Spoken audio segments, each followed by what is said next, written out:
Hello, everybody. Welcome to Out of Character. I'm your host, the Faulty GM, and today is another episode of Gain Inspiration. So, if you're not familiar, if this is your first time ever watching, Gain Inspiration is the show where I talk about things from my life that I'm interested in, and I talk about what I got from it in the hopes that you too can gain some inspiration. All right, so before I get into things, today we're talking about Dishonored. But before I get into Dishonored, I just want you guys to know that this is all just my opinion and how I view the game. Um, but yeah, so if you agree with me or if you don't agree with me, let's talk about it in the comments below. But yeah, with that all said and done, let's dive straight in. And I just want to let you guys know. Sorry, I know I just said let's dive straight in, but I just want to let you guys know that I am reading from a script, so occasionally my eyes will like veer down. That's because I'm trying to read the script and keep pace so that I don't go too far off of off the reservation. So yeah, with that being said, if you're not familiar with the series Dishonored, Dishonored 2 is actually the follow-up game to the original Dishonored game. So yeah, so in the original game, you play as Corvo, who is the royal protector of the Empress, and the Empress is murdered, and you are framed from it. And with the aid of allies and some awesome dark powers, you have to rescue the Empress's daughter, Emily, who I guess happens to be your daughter too. And depending on how many people you kill or spare, it either stops the rat plague that is, destroying Dunwall, or it helps prevent it. So that's pretty much the first game. But in the second game, the game that we're going to be talking about today, you have the option of playing with either Corvo or adult Emily.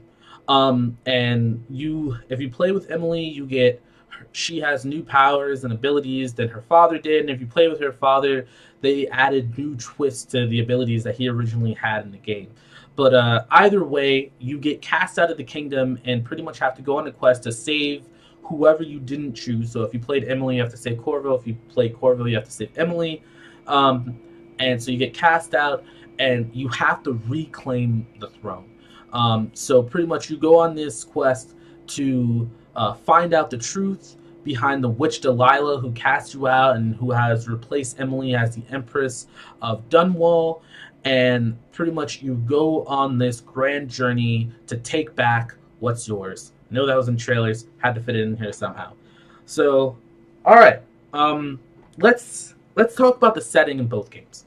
So the setting in both games take place in, like, I don't know if it's called like oil or like diesel punk, but it's a dark fantasy setting that also is like steampunkish oil punk kind of setting as well. And if that sounds like a kind of weird combination, don't worry, it blends seamlessly. So pretty much the technology in this world revolves around whale oil. So in certain parts of the game, you see like chunks of like dead whales, and it's just gritty and gory and bloody. And if that's not your thing, you definitely don't want to play this game. But the game setting, and especially in the first game, so the first game takes place in Dunwall, which is, as you would expect, very dark, very gray, black color tones.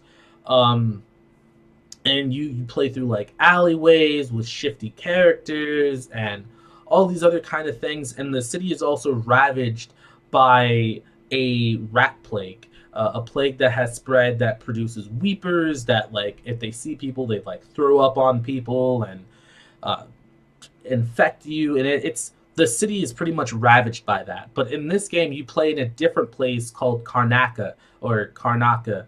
Sorry if I pronounced that wrong. If you've already played the game, I can't remember how it's pronounced. But pretty much this place is heavily influenced by like islands and um, Spain and places like that. So the look is much more lively. It has a much brighter color palette. It's much more tropical, but it still keeps that dark undertone of like shifty characters. And they also replaced the rat plague with this thing called the the blood flies and blood fly infestation. So blood flies are pretty much like big wasp, and they create like these wasp necks, but they do it in a parasitic way where they lay their larvae inside of dead bodies.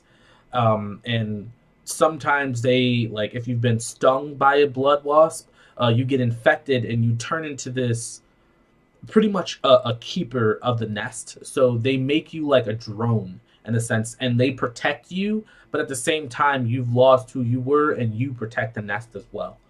Um, so the game has like these areas where the entire building has been shut down because it's just filled with blood flies. But the blood flies, if you destroy the nest, they also produce this amber, and the amber is worth gold. So some people try to, capture these blood flies and try to create a nest so that they can do it, and that breaks out, and it's this huge thing. So again, the setting mixes dark fantasy, and the reason I say dark fantasy is because even though they seem to be in some kind of industrial revolution inside of this world, they also have witches and magic. So there's this character called the Outsider, and he's like this god that lives within this place called the Void.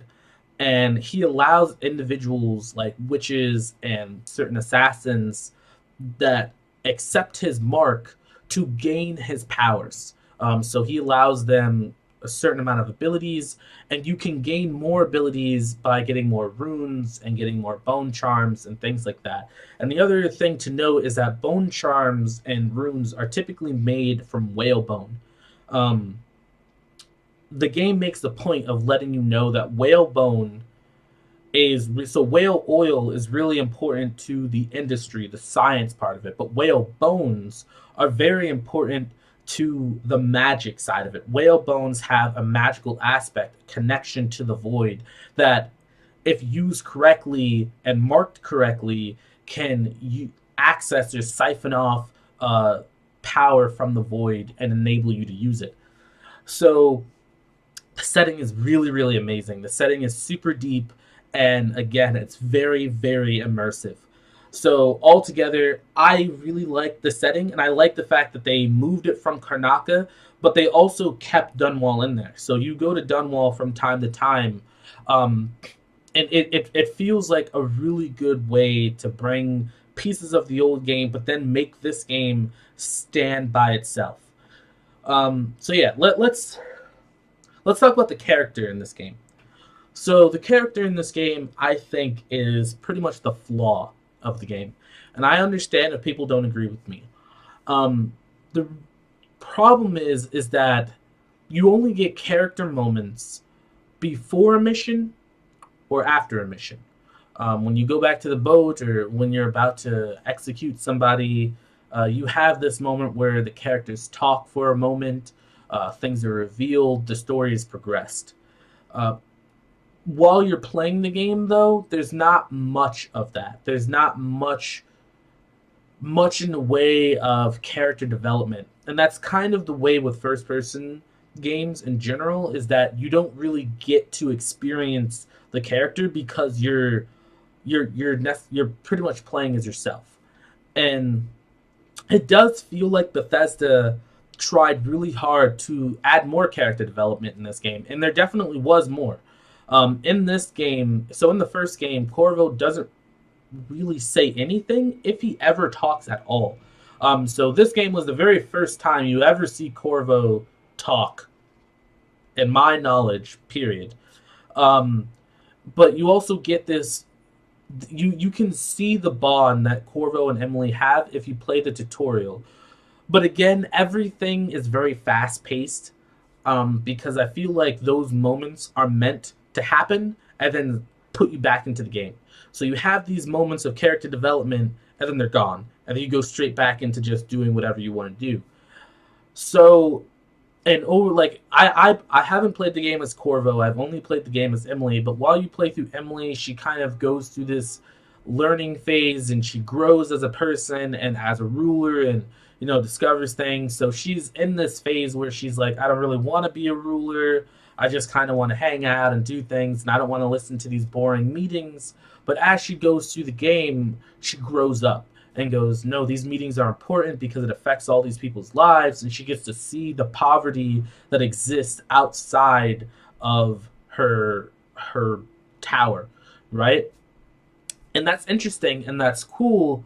And I don't know if it's the acting or maybe it's just the writing, but it just feels like those moments fall flat.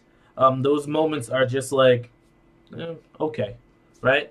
And that's not to say that the story is bad. That's just to say that the moments where the characters can be important are just kind of dulled. And there are other moments where during these like before or after mission like cutscenes, you have characters that reveal like plot points, like side plot points that are like, hey, this huge reveal is happening.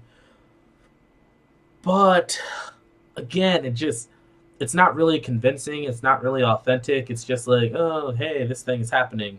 Woo! So I don't know. It wasn't the character in this game wasn't solid for me. What I will say is that again, it only happens before and after missions, and missions take up the majority of your time. So if you're like me and you didn't appreciate the character acting in it, don't worry about it. It's not that big of a deal. I got over it. I didn't really care. There was just so much to enjoy in this game that it was such a small part that I just breezed right through.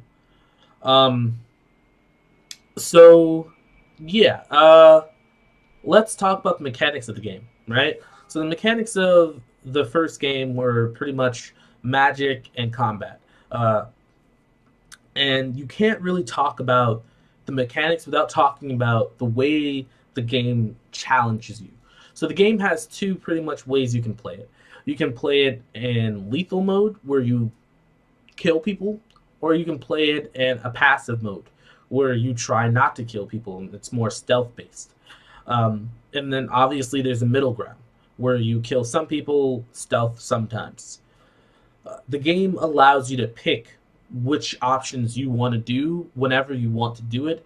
And because of the way they've built the open world, it feels like it's a puzzle box. And it's a puzzle box with a result that you can reach multiple ways. So the game never feels like it's forcing you to do a certain thing or go a certain way, right? There's never like in most objective modes, there's like 3 different ways you can get into a building and a plethora of ways you can get to each of those locations. You don't have to incapacitate anybody if you don't want to. You can go straight through and do whatever you want to do. You could kill everyone. You could incapacitate everyone. There's just so many ways you can do it, and there's so many, like, I didn't use all of the abilities, and I didn't have to use all of the abilities. There was a moment in the game where there's like this door, and there's a riddle that they give you for the door. You could solve that riddle right then and there, and bypass literally the entire mission, right, to open the door. Or you can do the mission, and they will give you the access code to open the door. So it's kind of an example of what the game allows you to do and the options that they give you to make the choices that you want to make.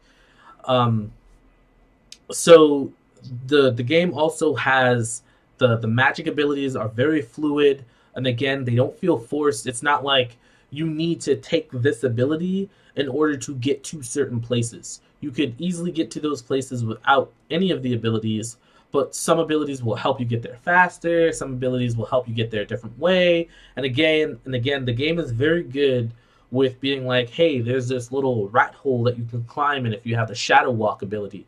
Or, there's a window that's open on the other side that, like, if you have the blink ability, you can blink into. All these different things. So, for me, the mechanics were very solid. They were very fluid, and the open world was amazing. So, the story of the game, without going into it, for me was really, really fun. Playing through the story without all the character like added into it and all that other stuff was really awesome because the story was pretty much, here's what you need to do. Depending on how you do these things, will change the ending, which not that big of a deal. That's most games, but I feel like I can't really talk about the story without ruining it. So here's what I'll say: the story was really fun, basic revenge plot, but it makes it feel personal because of all the different ways you can go, and the story feels like one giant puzzle. Right, while you're playing the game, it just feels like a puzzle, but the story always feels fluid. Like the story is always present while you're playing the game. So you're doing this puzzle, but you can't let people see you because they've been bought out by Delilah. You can't, let these people see you because of this reason. And the story is very heavily in there no matter what you're doing, and I really like that about the game. So all in all, I love this game. I loved this game. This game is awesome. Of course, I'm super biased because I love the first game, so I really, really love this game. Um, if you were looking for a game like a stealth-based game, I don't know, man. Like if you're looking for a solo experienced game, a game to just play by yourself, I would suggest Dishonored 2 if you were looking into it. So, now let's talk about the inspiration that I got from this game. So the thing that I really liked about this game that I really took to heart was giving your objectives multiple ways of being completed. So what do I mean by that? So let's say your players go to a village, and the village is like, hey, we got this dragon that lives in the mountains. He's put a tax on us. The kingdom also has a tax on us. We can't pay both. Can you take care of this dragon for us? And players go, yeah, sure, no problem. Right? In a typical RPG fashion, they would just go to the dragon, kill it. Done. Right? But what I really like that this game did was it offered multiple ways of completing the main objective. Typically, it would be like 2. But one way would be straightforward. It would be killing somebody. The other way would require more prep work. Would require you to explore a little bit more, to feel out your options. This guy has this thing over there. Maybe you can go check that out. Or this girl is painting this picture. Maybe you should go look at that. So maybe like you have villagers that are like, hey, look, maybe we shouldn't kill this dragon. But like maybe you could go send the dragon to the western country and let the dragon know, hey, they have a treasure vault there that has so much gold in it. It's been rumored to have an infinite well of gold. The towers are made of gold. And tell the dragon that maybe he'll go to the west, and you don't have to kill the dragon. Maybe the dragon has like an orb in his possession that he's not necessarily aware of, and if you activate that orb, it'll seal the dragon inside of it, right? But the big thing that the game does that I feel like is worth mentioning, that is really, really awesome to think about, is it gives weight to each option, right? It gives a different level of weight to each option, a different consequence, or just a different thing that could happen based on what you do. So if you go and you kill the dragon, maybe the dragon has pushed out the orcs and the goblins. And if you just kill the dragon, the orcs and the goblins will come back and they will ravage the town. They will ravage the surrounding areas because they've all collected now and they're much bigger and they're much stronger, and they come back and they just wipe everyone out. Maybe if you convince the dragon to go to the west, maybe the country that you're in to the east is at war with the country in the west, and you send the dragon over there and it changes the tide of war. So the east is able to hold off its borders and push the west back, and since the west, their treasure vault has been raided, they can no longer fund the war, and it changes it in favor of you guys. Or maybe it starts a war. Maybe there was no problem, but word gets out that the dragon came to the west because of word from the east, and it starts this huge conflict between the west and the east. If the dragon is put into an orb, what happens when that orb falls into the wrong hands. Maybe later on down the line, they start fighting this guy that can control red dragons because he has this dragon orb, and you guys go, "Oh no, that's the orb that we left inside of that place. Damn it!" Um, so it's interesting, right? It's a very very interesting dynamic that I've thought about briefly, but I've never thought about going through it. And it's something that every type of GM can use. So if you're the GM that likes to railroad, you have a very specific thing in mind, you can just set up the different options that can happen. If you're someone that likes to improv, right? You can allow the players to feel it out and talk to different NPCs and feel out the different options and just see what happens. So that's kind of what I got from it. But let me know what you guys think. Have you played Dishonored 2? What you think of it? Did you like it? Did you not like it? If you haven't played Dishonored 2, are you interested in playing it now? Yeah, just let me know what you guys think. Yeah, that's that's pretty much it. So have a good day, guys.